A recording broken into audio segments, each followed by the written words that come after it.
อกจิกคิดหอความหลังกินหอมดอกคังอายยังบอกเคยลืมไหลจากน้องมานานทุกวันสุดที่มองไม่ยินเสียงน้องคำควรทางใดซึ่งใจสุดเหลือขนาเห็นเขาสุกเหลืองต่อเฟืองเหี่ยวแห้งเดือนห้าหน้าแล้งน้ำแห้งจากทินดินนาดังเขาคอยฝนคนจนคอยแฟนดังว่าบ่ได้ลืมน้ำคำสัญญาทางที่ผ่านมาสองเราเคยมีหอมดอกจำปามาลา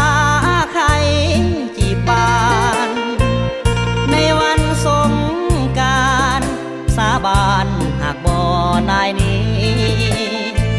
ด้วยความยากจนหน้ามนต์นายแสนเต็มทีเข้าของเงินทองบ่มีอ้ายนี้สุดที่น้อยใจ